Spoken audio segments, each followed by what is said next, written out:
Değerli CGTN Türk takipçileri, CGTN Türk özel programına hoş geldiniz. Bugün özel bir konuğumuz var. Çin Halk Cumhuriyeti İstanbul Başkonsolosu Sayın Wei Xiaodong bizlerle birlikte. His Excellency, welcome to CGTN Türk. Thank you. Thank you for your time. So, today I would like to talk about the foreign policy of China. I know that there was an important meeting in Beijing, which is called Central Conference on Working Relating to Foreign Affairs. This conference is largely covered by Turkish media, but I would like to learn some details about this conference. No problem. It's my pleasure. Thank you.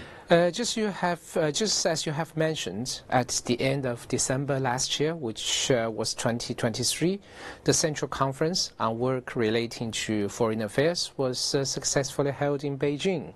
General Secretary Xi Jinping delivered an important address at the conference, in which he presented a comprehensive review of the historic achievements and valuable experience of major country diplomacy with Chinese characteristics in the new era.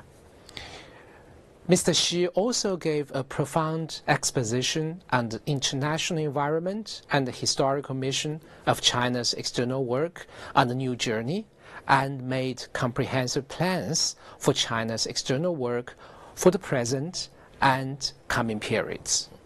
The conference identified the theme of China's external work as building a community with a shared future for mankind, and set the noble goal pursued by China in conducting major country diplomacy with Chinese characteristics, and also laid out the top-level plan for China's diplomatic strategies and new journey ahead. Actually, a summary of 10 historical achievements of China's external work in the new era was made at the conference. To have a better understanding, let's go through the basic thread and underlining of the logic of these 10 achievements. First of all, Xi Jinping's thought on diplomacy serves as the fundamental guideline. It has kept abreast of the times, broken new ground, and opened up new vistas in China's diplomatic theory and practice. Second, head of state diplomacy offers strategic guidance. It fully reflects China's image as a confident, open, and responsible major country. Third, building a community with a shared future for mankind stands as the bright banner. It embodies the broadest common expectations of people around the globe for a better world, and is gaining increasingly strong influence, vitality, and appeal. Fourth, CPC leadership provides the fundamental safeguard. It ensures greater coordination among various departments and provides strong political and organizational safeguards. On the basis of reviewing the historical achievements of China's diplomacy in the new era, 6 aspects of new experience and understanding of the external work has been identified also at the conference. First of all, on major issues of right and wrong, it is imperative to uphold principles. China stands on the progressive side of history and on the side of fairness and justice, and works actively to meet the common aspirations and legitimate concerns of people of all countries. Second, on promoting peaceful development, it is imperative to shoulder China's responsibility as a major country. We uphold justice and become a firm defender of world peace and champion of global development. Third, on making strategies and policies, it is imperative to apply systems thinking. We need to know how to analyze, study, and assess international situation with the understanding that things are universally connected and constantly evolving. Fourth, on making are making progress in both theories and practices, it is imperative to uphold fundamental principles and break new ground. In China's external work, we not only carry forward the fine traditions, but also blaze new ground. We draw on past achievements in steering new endeavors. Fifth, on addressing risks and challenges, it is imperative to carry forward fighting spirit. China has never been deterred by intimidations, swayed by fallacies, or cowed by pressure. We will forge ahead with an indomitable spirit and tenacious efforts. Six, on strengthening coordination, it is imperative to leverage our institutional strengths by upholding and strengthening the centralized, unified leadership of the CPC Central Committee. China will be able to ensure smoother coordination and collaboration among all regions and all departments. Mr. Wei, you mentioned, and I note that China's foreign policy mainly based on community with shared future for mankind. Yes. This is very important for me, and we have seen that China has been actively using this term. Can you explain this term with more details? In your opinion, what does this concept mean for the world? Okay, thank you for your question. And also thank you for your interest in China's foreign affairs and external works. Actually, bearing the future of world in mind, General Secretary Xi Jinping has raised the question of our times: where should humanity be heading? Building a community with a shared future for mankind is his answer to the question. It shows how China proposes to solve the question of what kind of world to build and how to build it. The conference, just as you mentioned, the Central Conference on Work related to Foreign Affairs, gave a systematic elaboration on and a comprehensive summary of the substantial practices in building a community with a shared future for mankind over the past decade, and established the pillars of building a community with a shared future for mankind as a scientific system. So I'm going to explain in a bit detail about it. The goal is to build an open, inclusive, clean, and beautiful world of lasting peace, universal security, and shared prosperity. This is the goal. The pathway is promoting global governance that features extensive consultation and joint contribution for shared benefit. The guiding principle is to apply the common values of humanity, and the basic underpinning lies in building a new type of international relations. The strategic guidance comes from the implementation of three initiatives. Just now you mentioned about one of them, which is the Global Security Initiative. Yes. Actually, there are three initiatives: Global Development Initiative, the Global Security Initiative, and the Global Civilization Initiative. Yes. And the platform for action is High Quality Belt and Road Cooperation, BRI, which I think you are very familiar with.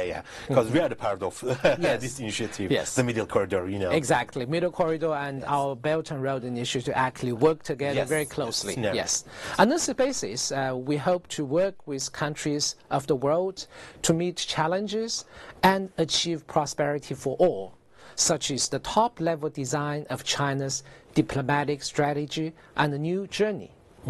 China has engaged with dozens of countries and regions in building communities with a shared future in various forms, as you also mentioned, and promoted the vision in multiple fields such as health, the relationship between man and nature, cyberspace, and maritime development. These initiatives have pointed out the direction for humanity to pursue common development, lasting tranquility, and mutual learning between civilizations. Thank you. His Excellency, Everybody knows the world is almost in chaos. There are lots of ongoing clash, war, conflict all around the world, especially in the Middle East. Yes. In the past year, global economy recovery is barely recovered. And then mostly European countries are talking about their risking strategy. And international community have great expectation of China, because China is a major developing country, because China is a member of the United Nations Security Council. Yes. So I wonder, what's your plan for lasting peace and sustainable global development? Thank you for your question. A very good question. In view of the series of major issues and challenges facing the world today, China calls for an equal and orderly multipolar world and a universally beneficial and inclusive economic globalization. An equal and orderly multipolar world is one in which all countries, regardless of size, are treated as equals. Hegemonism and power politics are rejected, and democracy is truly promoted in international relations. To keep the progress toward greater multipolarity generally stable and constructive, the purpose and the principles of the United Nations Charter must be observed by all. The universally recognized basic norms governing international relations must be upheld by all, and true multilateralism must be practiced. A universally beneficial and inclusive economic globalization is one that meets the common needs of all countries, especially the developing countries, and properly addresses the development imbalances between and within countries resulting from the global allocation of resources.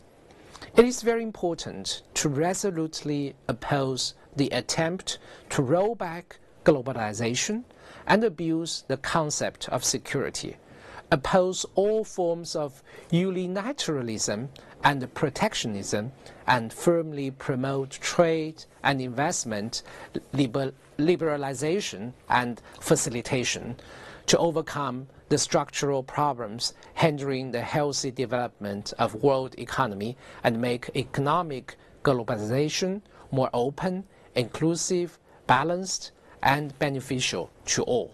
These two major propositions are highly relevant to the issues of the day and provide strategic guidance. They will generate more favorable conditions for world peace and development and lay a more solid foundation for building a community with a shared future for mankind.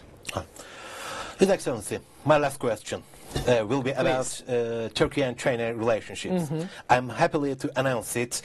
Ties are deepening, cooperation are growing. Yes. I note that Hunutlu Thermal Power Plant, Huawei Turkey, Kumport Port, Emba, Hunutlu, there are many companies that become an example for bilateral relationships. So, what's your concentrate plan to further China-Turkey cooperation?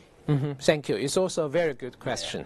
Also, we can talk about the framework of community with a shared future for mankind, as you mentioned before. Okay. Actually, Turkey and China are both major developing countries with significant influence. And both of us are real advocates for economic globalization. The year 2023 has witnessed eye-catching achievements of cooperation between our two countries. According to Chinese statistics, the bilateral trade volume of 2023 is expected to reach a record of more than $42 billion. Turkey is among one of the first countries to support Belt and Road Initiative. In the past few years, the BRI has been deeply integrated with Turkey's Middle Corridor Initiative, as you have mentioned. We have seen a large number of landmark cooperation projects taking roots in Turkey. Several projects you just mentioned in your question. Yeah. Yes, and they are right here in Istanbul. Actually, last month I was invited to participate in a program also hosted by CGTN Türk. It's called Discovering New Local Landmark Projects, supported by BRI, which was quite meaningful. I also would like to share with you more good news. Last week, Sierra, which is a joint venture of Talk and a major global battery producer, Fluence's Energy in China, they signed a 400 million RMB, which is it's a great number. Yeah, which is approximately $56.2 million US dollars credit deal with ICBC Turkey to accelerate its investments.